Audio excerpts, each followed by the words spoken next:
All right, welcome to another edition of Hobby Quick Hits. We have a different show for you today. We don't typically have guests on Hobby Quick Hits. We usually reserve that for our larger show, Sports Card Nation, but we're changing that rule today. Although we have had guests on Hobby Quick Hits before, not unprecedented. But today's going to be one of those episodes where we have a guest. We have Jeremy from BST Sportscards, and he has launched a selling platform. I want to talk to him about that. We like to highlight, people in the hobby doing different things, and launching a selling platform in today's space when there's no shortage of them.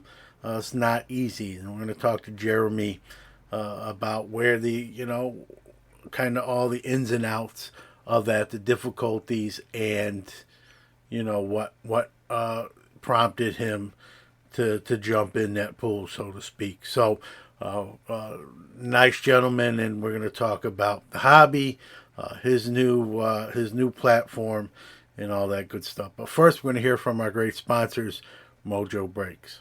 Hey folks, wanted to tell you about the best place to get some of your sealed sports card wax products. Great selection and some of the lowest prices on the web. MojoBreakShop.com is that place. Whether it's a box or a whole case, they're your guys, and they ship around the world right to your door. The Mojo Break name is one of the most trusted in the hobby. From sports cards to Pokemon, their selection can't be beat. They offer daily deals and pre-orders. Who won first place at this year's Topps Rip Party? None other than Mojo Break. Their prices are already great, but here's a way to save even more money. Use the code QUICKHITS, that's QUICKHITS, for 10% off anything on MojoBreakShop.com. They also have a full-service card shop in Santa Clara, California. So if you're in the area, stop by. They're open 7 days a week, so check them out at MojoBreakShop.com. Happy to be joined with Jeremy from BST Sportscards on Hobby Quick Hits here, as we sometimes will do. We'll highlight a product or a store or a selling platform. And Jeremy's here today to talk about something he started. Welcome, Jeremy. Hey, happy to be here. Glad to All talk right. about the hobby with you. Yeah. So a little bit, how it's the age-old boring hobby podcast question, Right. but kind of how did you get in the hobby to begin with? Sure. I have the same story, right, as a lot of people. I grew up collected as a kid during that the junk wax era. Loved the Chicago White Sox since I was a little kid, so it was mostly baseball focused. And then I got into, football and basketball, obviously 90s. Growing up from Chicago, I was a huge Bulls fan. So, everything was focused around the Bulls and the White Sox pretty much. Yeah. And then, life happened. I went to high school, priorities shifted. I ended up going to college at Indiana University, and then, came back. And then all of a sudden I saw something online where people were now, breaking cases of cards and stuff like that. And I found all my old cards one day, and I was like, hey, I'm going to give this a try and buy the White Sox. And it was like 2016 Topps 5-star or something. And I didn't get a single hit. And I was like, well, this is for the birds. And then I got addicted to it. And ever since then, I gotten back into it and just been doing what a lot of people do, just buying and selling and adding to my PC. Never heard that story before. No, I'm just brand kidding. new. But you know what? It's common because it's common, and Right. we kind of go. We start as kids or younger adults, and college, high school, girls, all that good stuff, and then there was cards weren't. As Josh Luber reminded us, cards weren't as cool. Now they're cool again, he says. So, right, exactly. Even the chicks dig it, as they say. So, but you come back, we all have a nostalgic bone in our body. We Right. sort of, not everyone, but a good portion returns in some form or fashion. Yep. The crescendo of the hobby actually obviously helps to gain more attention, and you hear that story a lot, and it don't matter. I've always said on my show, whether you're like me and you kind of never left, or you come back, doesn't matter, right? There's no Right. pension plan. You didn't lose any tenure. The hobby's here for whoever wants Yep. to be active and be part of it. It's a fraternity, and I'm one of those old guys that welcomes new folks and returning folks, and Yep. sometimes that's not always the case, but that is what it is. But you know, uh, it's fun just the same. What's been the biggest surprise to you since coming back, I hobby wise? think one of the bigger surprises was one, the prices. That was one of the biggest surprises. But Yeah, two, how much it exploded during COVID. And for some yeah, reason, I could never wrap my mind around that. Like, all right, you would think like, hey, there's a pandemic. Let's tighten up, right? But then people started getting that money, and like I was thankfully I work remote. yeah, My job just before COVID, so nothing really changed in my life, and I'm still getting paid. So it was one of those things where it's like I see how, I'm not spending money going out and stuff like that. So yeah, I think that's been the biggest surprise to me is just that, and how card shows popped up everywhere again too. yeah. And I knew that was going to happen, and but it was great to see, but it surprises me like how often they happen even around me. Pretty much every weekend I can find a show if I want to within an hour Yeah. radius. So, Yeah, and it's funny you mentioned shows, Jeremy. I've done shows since my first show I did as a dealer at 15 years old. I'm yeah, 49. That'll tell you how many shows I've done, even as whether it be a dealer or as going just as a consumer. right, And shows back in those days, when I was younger, if someone traveled 50 miles to the show, that was a lot. Now right. people are flying in and Yeah, driving to different states, and I'm not just talking like the big shows like the national. I'm talking even just regional shows right. and whatnot. People are traveling for these things like never before, and I think that just shows where the passion for the hobby is, and how it's grown exponentially. And sure, money's a factor. No, I'm not going to lie. To say otherwise would be disingenuous. But yeah, it's crazy, and we're seeing where it wasn't as cool as to be in the hobby. Now it's cool. You're seeing athletes, celebrities post on their social media stuff they're buying Right. or acquiring, and it's drawn a lot of attention. We see these obviously high dollar, $1 million auction sales, and it's making mainstream news, CNBC, NBC, financial networks, and it's Yep. become an asset class, and it's in its own right. I'm not saying you have to do it for those reasons, but it's definitely drawn some attention to the hobby. Some people don't like it. They don't like to think of cards along those lines. But you can't argue with history. History presents itself. Those are just facts of the matter. It's not a debate. It's happened, Exactly. and it is what it is. I don't do it necessarily. I set up at shows to make some money, which in sense fuels my own collecting habits. So Right.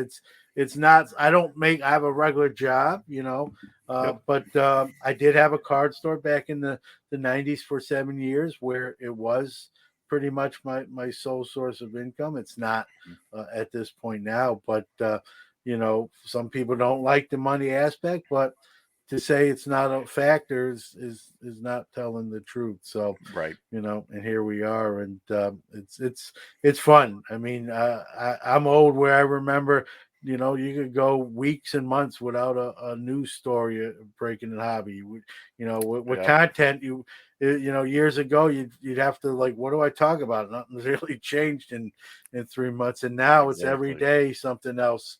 A news story breaks, whether it be a merger, an acquisition, a license gained or lost, Yep. a record sale, a find. The grading came into the space. and became a huge factor. And so there's something for everyone. That's the beauty too of the hobby, Jeremy, is no matter what you want to do, whether you collect a team, a player, you like graded, you like just raw cards, you can hobby any which way you so choose. And that's the beauty of what Yep. we get to do. And, tell me a little bit about BST, what it is, how it started, and all that good stuff. Yeah. So pretty much like everyone, I bought and sold on eBay. Yeah. So that's how I got into it. And as the hobby got more popular past couple of years and everything like that, I started to get burnt a little bit more and more on eBay, as in people not paying or shipping me the wrong card. And then What about their low fees? yeah, exactly. The fees, the very low fees that haven't gone up at all And some of recently. those fees, I know I keep cutting you off, but No, some of those fees, I'm like, was that their card or my card? Like, what am I yeah, getting? But exactly. but Yeah. but go ahead. But so, I was like, man, okay, has anyone sort of built one? I, like you said, I just hated the fee portion of it. So I was like, well, is there any other platform that's sort of done a different structure to where they've sort of taken those fees out and they've done it based, like a subscription? I found a couple out there, but they didn't stick around. So I said, you know what? I'm in the IT space, so I'm gonna see what it's gonna take to build my own auction marketplace. And I just started doing it in my free time, and then it took me about a year, and I had to get a couple freelancers in just to help me on some back end stuff. But I built a marketplace that is purely subscription based, and that's the only thing you pay. So we have it into 4 tiers where you can sign up for like a month, a 3 month, 6 month, or a year subscription.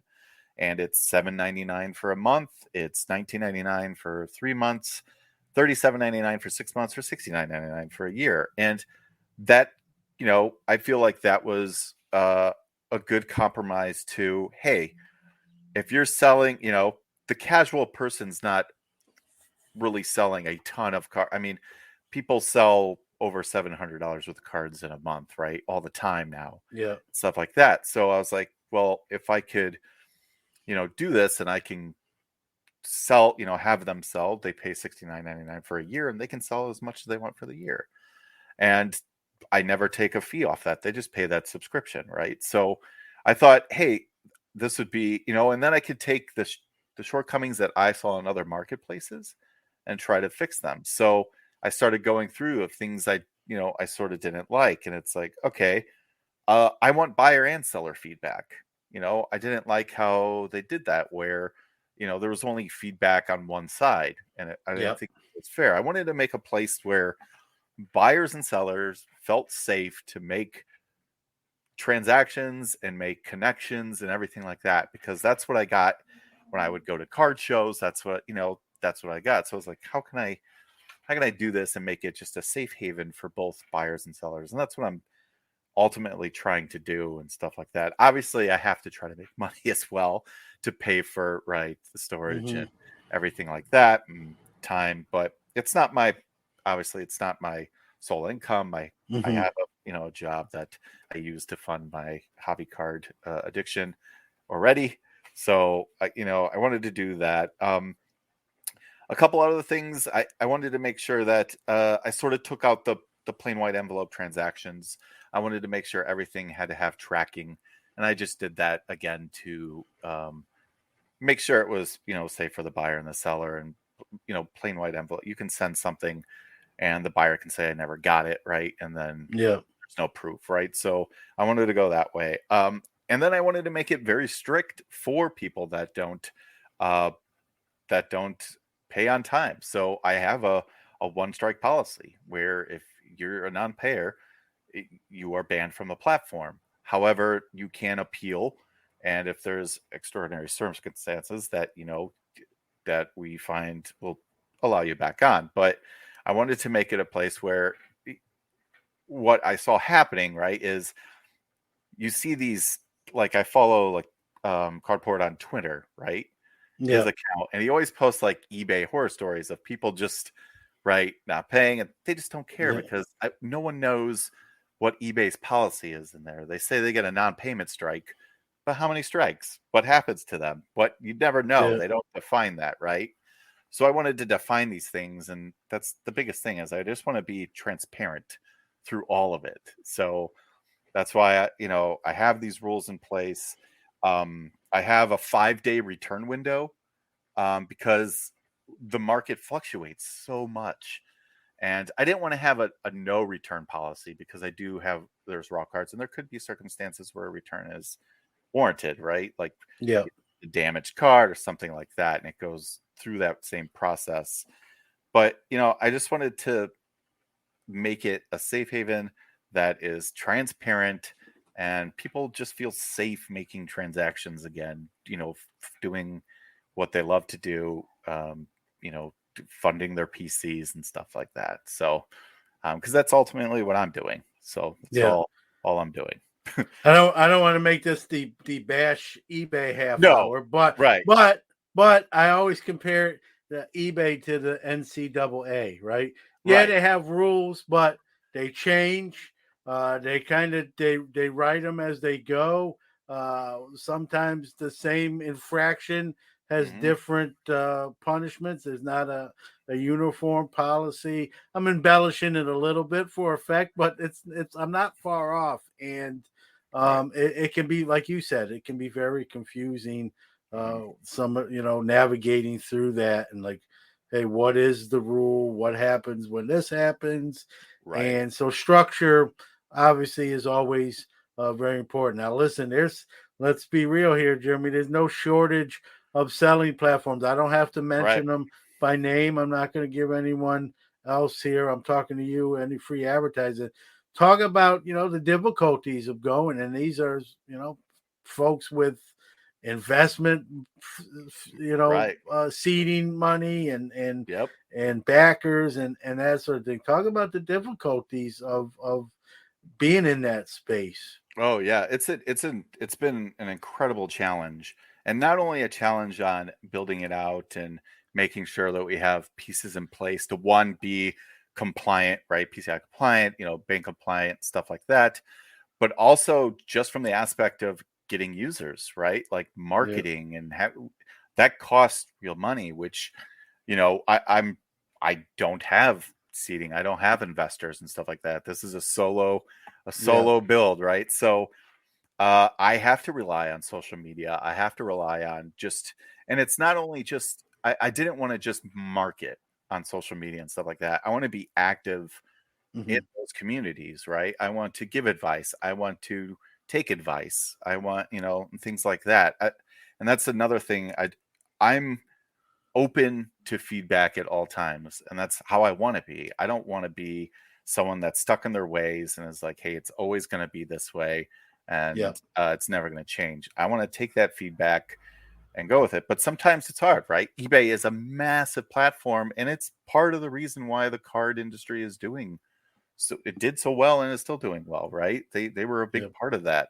And other platforms, they have their niche too. And I'm never going to say my platform is for everyone, because it's not. There's going yeah, to be people that like other things, but I wanted to give an alternative platform, and I wanted to put it out there, and I wanted to challenge myself to see if I could do it.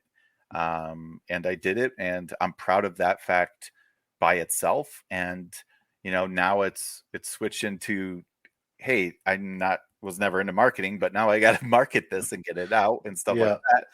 And that's been the challenging part is how do I show value add to other people, especially higher ups. You have stock at people that are getting celebrity endorsements and getting and they've gotten larger and built up probably way quicker than I ever will. But it's just been a challenge, right, to sort of get those people to understand what I'm trying to do and how I'm trying to be a positive impact in the hobby. And I think that's just the user retention has been the hardest piece of it, because like you said, these other companies are huge and they can easily get people by just one little tweak or one little thing. They have a huge following and stuff like that. So, Yeah, and I want to piggyback off something you said because hmm I think it's important. You said, "Hey, uh,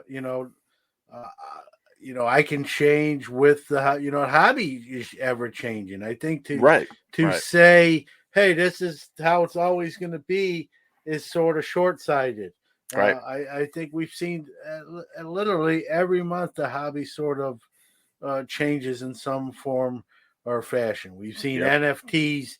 While I'm not a fan personally, right, they're huge in the hobby. To say just because I don't like them, Jeremy, I can't lie about them and say, man, it's not a big deal. They are a big deal, not right, to me, but to enough other people, which is why they're a big deal. And so to hear you say, hey, we can evolve along with the hobby. You hear a lot of people don't say that, and they right. sort of can get left behind or fall behind, Yep. and that's always good. The argument you're going to get, you probably know I'm going to ask you this. I got to is someone will say, well, listen, there's plenty of free platforms Right. that I can sell and buy stuff. I mean, what's your response to someone that says, "Hey, I can do this for free"? Now, in your defense, I'm going to let you answer the question. I'm sort hmm of partly answering the question for you. Obviously, even with some of those free ones, there's going to be maybe a buyer's commission, a seller's commission. So, in a Right. sense, they're not truly free, so to speak. Air Right. quotes there, but to someone that says to you, "Hey, Jeremy, that's cool. Not to knock your work. I'm sure you worked hard on it, but I don't really want to pay a subscription free. I can list or buy and list on this for free without any kind of upfront cost."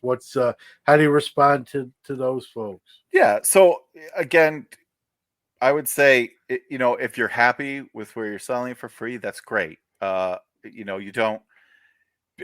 My platform's not going to be for everyone. Yeah. But I like to. Here's the great thing about my platform and and how I thought about it too. If you sign up for a subscription to sell, and then you meet somebody, you have a card up there, and you meet someone that's not on my platform, and they say, "Hey, I like that card. Can I buy that card?" You could take it off my platform and sell it to them however you want. You've paid your subscription fee to sell. That's perfectly fine to me. eBay and stuff like that is, hey, do not sell off our platform, right? Or you're in trouble Yeah.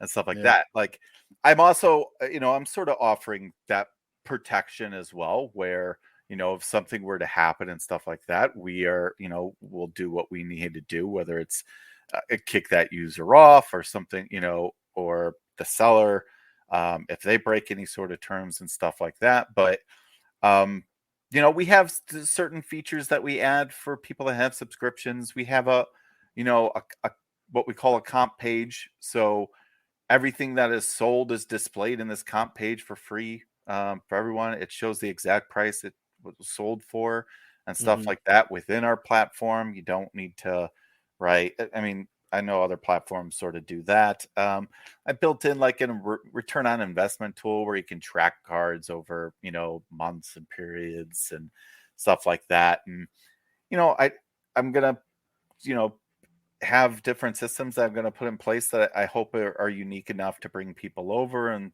things like that that are sort of outside those free avenues. But I, I think it's more than just sometimes you get what you pay for, right? If it's free, you run into some certain problems. I'm trying to solve those problems with a subscription base and not take the fee away from you at the end when you're trying to sell $1,000 card, and then eBay's going to take 120 bucks from it, right?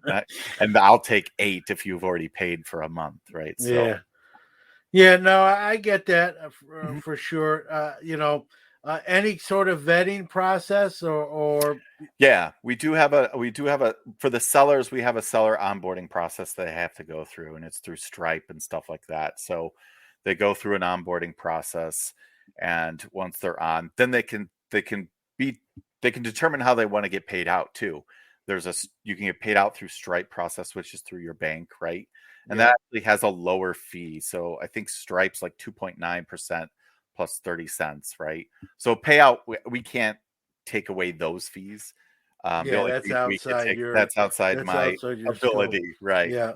I even Because actually if you could do that, we're going to talk after we're off yeah, mic. yeah. Not like Right, right. If I had that connections, I would have the funding that I don't have now. So, but so Stripes that, and then you could also get instant paid out via PayPal, which goes through goods and services. But PayPal now is 3.49% plus like 49 cents per transaction, right? So you have that option, to go through either or, but that's sort of the vetting process that we go through. And then obviously we have things sort of on my back end, on my administrative dashboard and stuff like that. I can see sort of what's going on. Obviously nothing I can't see big, right? That's all PCI compliant and goes through Stripe and goes through PayPal. I can't see any of that, obviously. But I can see, users where they're created. If we block people, there's certain ways we can block them so they can't create just a new account every time and stuff like that. So, well, I appreciate you trying to stay ahead of the curve, and yeah, it's listen. Let's be real, like with the hobby, right? It's a little chess game too here with some of the bad actors, as they say, or the bad folks in general, right? And so we need to kind of do our due diligence to try to stay one step ahead. Not always easy. Never going to be foolproof or 100%. I don't care who you are. Yep, exactly. So. But the more you can do to be as close to that as you can, that's important. I mean, I don't know if you've kind of set goals. I mean, what is where do you want to be? I mean, do you want to build it up where maybe you're open for an investment funds or that sort of thing, someday? Yeah, I think so. One day, that's where I want to. The goal is to make this a viable platform where it's a reasonable option for hobby enthusiasts, right? And not just, right now I have it to where there's only certain, right, sports cards, and then I have a non-sports card section of it too. So, I have all the major sports in there plus F1, NASCAR and stuff like that. But, sort of get into other branches in the same. Right now we have, non-hobby, we do Pokemon, Fortnite, and Garbage Pail Kids and stuff like that. But to expand to other hobbies, we have memorabilia as well on the platform. That when you sell memorabilia, though, you have to have a certificate of authenticity from certain houses and stuff like that. But I was going there. If you answered the question before I wasn't even gonna try. That's like some of the things you're like, no way, I'm just gonna let people sell memorabilia. And I'm sort of on the same way with wax too. It's like, how do I, if I let people start selling wax and stuff, how do I make sure that right, it's so hard. How do I make sure that these haven't been tampered, haven't been weighed, haven't been resealed, right? So it's right now you can't sell wax on there because I just don't I don't have right now. I want to keep it safe for buyers and sellers, and I don't have a way to vet those things out right now. So and it's refreshing to hear you say, hey, I'd love to do it, but I can't do it safely for the consumer at this point. I'm not gonna do it just for the sake of doing it and have someone get burnt because as I can't prevent it. And so that's nice to hear. I think sometimes it's, hey, I just want to let's get this done, or let's make that in a commission based deal. I don't really care as long as I get my 2-3% or whatever it is. And it's nice to hear you say that you're looking at all those avenues and different things that can happen. I mean, I always say on my show, Jeremy, 97%, probably higher, are all above board, outstanding people in the hobby, but you still have that 1, 2, 3% when, and it's not just a hobby thing. I've always said that it's any industry, Wall Street, any industry where money can be made. There's going to be people who don't want to do it the right way, right? They want the whether it be a crook or just robbing someone or doing something illegal. they're going to do it. That's human nature, Yep. unfortunately. Yep. And so you have to. The fact that you're thinking along those lines is, a good place to come from. And it's when someone doesn't, those when you hear those stories more often than not. So, Yep. I mean, how would you assess where you're at, or when did you launch? So we launched about, I would say 6 months ago, we launched sort of a light version of it, right? I want Yeah, to see how it went. We just added PayPal payouts last month. So I would say last month's when we really sort of hit the ground, and now we're just open for business, right? And yeah. everything's sort of been ironed out and stuff like that. I wanted to make sure, payouts worked correctly, everything like that. So we got that all set. So it's been about a month that we've been running fully with PayPal payouts and Stripe payouts, determining which one you would like and stuff like that. So So you're obviously in the early innings, as they say, real. very early innings of this, right? Yeah, I mean, but thus far, I mean, has it been? Would you say it's been more difficult than you thought? About what you expected? Where would Way you? more difficult than I thought. Way more. Yeah, You'd think you're like, man, the hobby is so hot. Like everyone's just trying to sell and sell and sell. I was like, let me try to put this platform on, and people be like, oh, look, I can save some money, do that. But that's not, collectors sometimes they don't care about saving money. Like, they care about having quantity and having the things that they want and stuff like that. And that's another hard part is, right, you have to have the buyers for the sellers, but you have to yeah, have the sellers for the buyers too. So yep. it's a Two-way street. two-way street, and it's very it's that whole supply and demand thing. So getting to that point where um people that are looking for certain things can find them, and people that want to sell certain things can sell them. So All right, so we're kind of coming down the home stretch here. mhm, I'm definitely going to give you a kind of last word at the end here to plug the site and where people sure. can see it. But the big news this year has been the Fanatics licensing announcement, with them Right. here in a couple years taking over baseball, basketball, and football. Upper Deck for now is going to retain the NHL. Kind of Mhm. your thoughts on that as someone in the hobby and someone who collects Yeah. themselves. So I have a group of friends that I've known since I got back into the hobby that are breakers, right? And when Yeah, I heard the Fanatics news, I was like, man, how's this going to impact them, right? Because yeah, these are very good people, and I like them. We've met up at the National, and we hung out, went to dinner, and and stuff like that. So I was very worried and very nervous about, one, how it's going to impact them, distributors, them getting their stuff from their distributors, and local card shops and card shows, because that's the pulse of the hobby for me. Is you yeah, know I wish there used to be a man that when I was younger that I had a card store here, and sadly he passed away, and there hasn't been a card store here, and it's just I have to drive. Thankfully, Baseball Card Exchange is 45 minutes away from me, so yeah. that's pretty cool. But it as soon as I was fearful, but then I heard an interview that Josh Luber gave, and his thoughts around it. Right, Hmm. he he thought that it's not going to impact. Right, I mean, this is all me taking his word, right, for what he's Yeah. saying. I don't know Be what people. careful. Be Right, careful right. there. But it Well, made me no, I more mean you optimistic. can. Yeah. No, and I hear what you're saying, and listen, I'm optimistic. I've said on my show, I'm a Brooklyn, New York kid, so Hmm. Tops has a sentimental place And in my that's heart. I'm a little stubborn, so it's a little shocking. Not now. I mean, right. this is old news now, but you know, I hope they do I hope they do well. To root against them, if you're in the hobby, sort of like rooting against yourself. Right. I don't know why anyone Right. would do that. Yep. I'd like to see the Tops legacy and those five letters live on in some form or fashion. Whether Yeah. that's Fanatics buying them, or buying intellectual property, or even Right. subleasing. Although I think that's not likely, but who No. knows, right? Yeah. There's a lot of things. Yeah, I would love to have those logos still there, right? Like Yeah, the yeah, tops.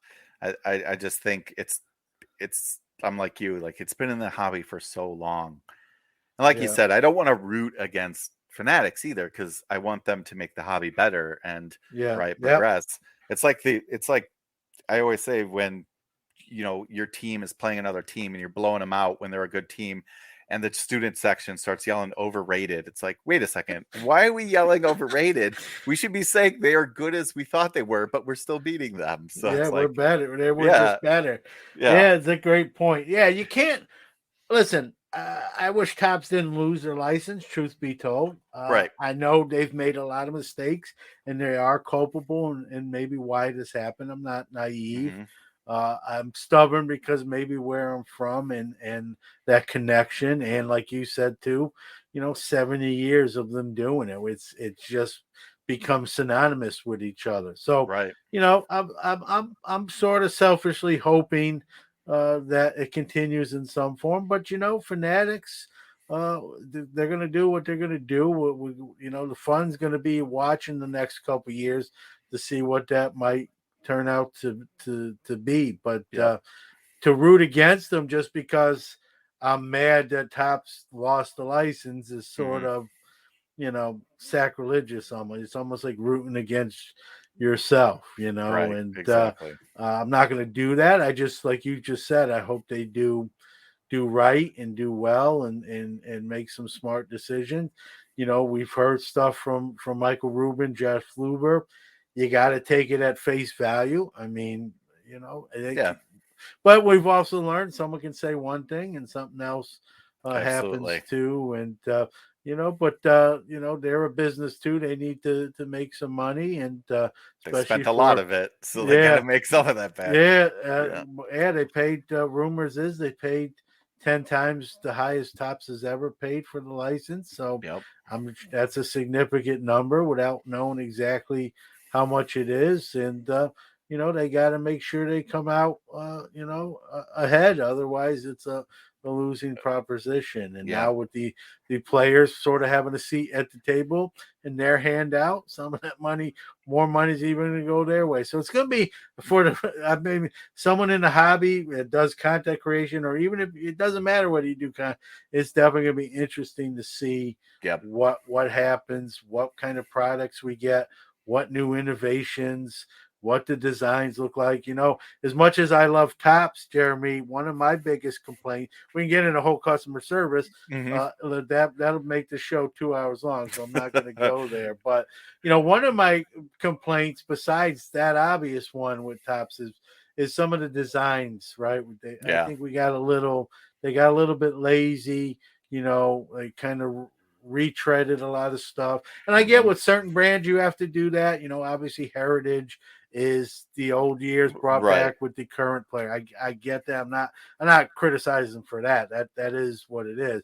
But even some of their new designs are sort of uh, uninspiring, I Yep. guess is maybe Yep. the nice way to put it. So it'll be interesting to see what Fanatics does in that area, maybe what new technologies. They're very close with a lot of the players. They have exclusive contracts. Right. What kind of new, maybe game use, event type stuff we Hmm. may get. Maybe less redemptions because they have a closer relationship Could with be. some of Yep. the players. So, someone asked me, I get asked, once or twice a week at least, if not more, John, hey, what do you think, is going to happen with the Fanatics deal? And my answer is kind of, sort of a cop out answer, but I also think it's true. I don't think it's going to be all good, and I don't think it's Right. going to be all bad. I don't think that's possible. They're not going to hit every single pitch out of Nope. the park, Yep. and everything they do is not going to be bad either. So those doomsday Yep. folks, like this is the end, Fanatics going to kill the game, No, the those hobby's not folks. going anywhere. Yeah, Right. yeah, Yeah. no, it isn't. I think it's going to be somewhere in the middle. So if you're Yeah. thinking, like, if you're the person that the minute Fanatics makes one mistake, you're gonna like jump on that and say, "See, this is the," you Hmm. know, you, that's not that to me. That's not the end. They're gonna drop the Right. ball here or there, but it's like a batting average, right? If Right. if your batting average is high and you're going to make outs every once in a while, but you win the batting crown, then you're a good hitter. I think that's how I'm looking at what Fanatics is going to do. Yep. If there's more pros than cons at the end of the day, then that's what I'll judge them on. And you got to Yep. give them a little time too. You can't come out with the first release or the first thing they Yeah, exactly. produce, and sure you're going to look at it, and that's going to set the tone for sure. Hmm. But you got to give them a little bit more than time than that. And I'm Yep. going to be fair. As much as I'm a Topps homer and sentimental, I'm still going to give the benefit of the doubt and try to be fair. Yep. It's gonna be fun to see where this thing goes. Yeah, It's a it's a crazy it makes it time. interesting. They're making it interesting, that's for sure. And I'm in the same boat you. Like, as long as, like you said, they're not going to please everyone all the time. They're going to alienate some people that want it the old way and stuff. But like you said, as they're going to try to have a good average, and as long as they run it out, right? Don't Yeah, jog to first base. I think everything yeah. It's a good way to put it. Yeah, will will settle down a little. So, but who knows? If anyone says they know what's going to happen, even someone, they don't. no. Like, no one Listen, knows. I've done this. I've done this a long time, right? And Right. you mentioned something earlier when we first started talking that rings true, and I'm guilty of it. And when the pandemic was headed this way, I was on Sports Card Nation and saying, listen, I hope I'm wrong, but I got a feeling cards are going to really take a back seat Hmm. to necessities, paying your Right. mortgage, food, Right. toilet paper, water, things you need to Yeah. survive. And I was, and in my defense, a lot of folks said that. I'm thinking along the same line. Yeah. We see what happened, right? Right. We were wrong. It's good for the hobby. We were wrong. It's probably the best 2 years in hobby history. Record sales, new innovations, new things came along, and it was like the perfect storm. You had the Right. stimulus checks. You had more people working from home Yep. with more tabs. Let's be honest, you're working from home and you got 10 tabs open on your laptop, right? Right. eBay, other selling platforms, at the time. And, how much work got done in an hour, maybe 15 minutes and 45 minutes of leisure. Hey, let's look at some cards. It was Exactly. really the perfect storm. You mentioned, restaurants were closed, movie theaters, so money we were spending on those sort of things. Now we're putting in the hobby. Yep. Hobby's 24/7. It doesn't close. And so Nope.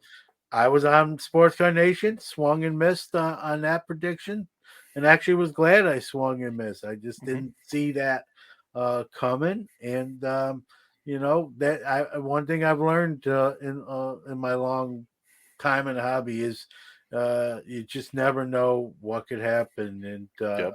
I learn every year, and that's sort of what makes it fun. You're flying by the seat of your pants, and Yep. if it's the same movie and you watch it 10 times and it always ends the same, that can get boring too. So I like that it sort of Yeah. is the way it is. It keeps things interesting and fresh, and for an old guy like me, it keeps me a little bit hobby younger. I Right. like to always say. So will be interesting to see, and then hopefully for you grow the platform and it gets bigger, and it gives people that alternative to some of the other things and some of the negatives that those places offer.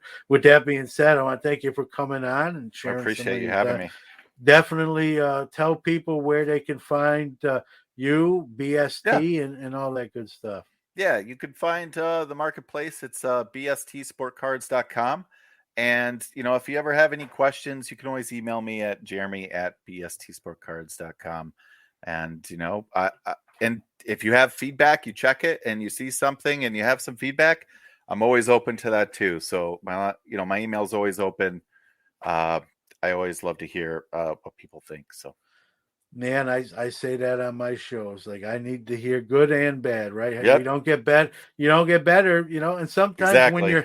when you're involved with it directly, you don't see everything all the time. Yeah. Sometimes you need those outside eyes or ears to tell you, Right. hey, think about this, or I was noticing that, and I'm open to it. It's nice to hear that you're the same way. That's how we Yep. get better. I could think something's a genius on the platform, and someone could be like, "That is the stupidest thing I've ever seen in Yeah, my life," and I'll be like, "All right, let me look at it again. You know what? This is pretty stupid." yeah, So, yeah, and that's how you but get that's better. life, right? Yeah, Yeah, that's how that's you get better, yep, and so it's good. It's good you're like that. So, well, Jeremy, thanks for coming on, and we'll touch base again, and continued success, and stay safe and healthy. Maybe I'll see yep, you at the National as well here coming up in Atlantic City. yep. Booked my I'm in Caesars, so I'll be there. Yeah. All right. All Thank right, you. thanks, John. All right. Thank you for listening to another episode of Hobby Quick Hits. Want to give out our social media, starting with our website, which is www.sportscardnationpodcast.com. Facebook, you can follow us at www.facebook.com/sportscardnationpodcast/ Twitter, we are at sportscardnat1, so it's sportscard NATI1. Instagram at sportscardnationpodcast, or you can email the show hobbyquickhits@gmail.com. Again, thanks for listening. We'll see you next week.